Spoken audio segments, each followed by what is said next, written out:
What's up everyone? Welcome to the video. Today we're going to take a look at how to change the battery in this Chevy Trailblazer remote key fob.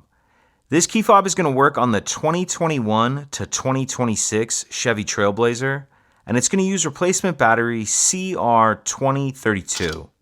I'll put a link in the description box of this video to where you can find these replacement batteries if you're in need.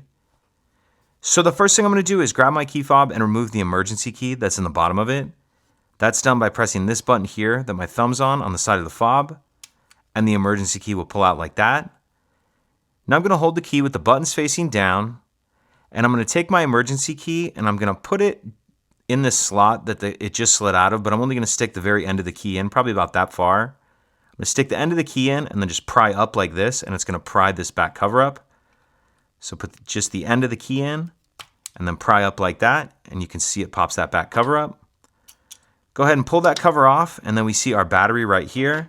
And for this part, I'm going to grab my emergency key again and use kind of the edge of it, the corner of it, to get under the edge of this battery and get it out of this holder.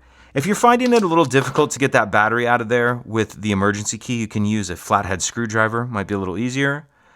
Either way, once we get our old battery out, we'll grab our new replacement battery, and we want to make sure that we're installing the new battery with the plus side down, positive side down. Snap it into place, and then we can snap the two halves back together. And if your circuit board is moved around at all, make sure it's sitting down in that clear rubber piece where it needs to be.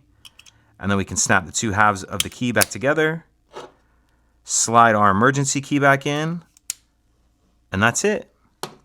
If you could take a second to like and subscribe, it helps us out, and I'd appreciate it. Thank you.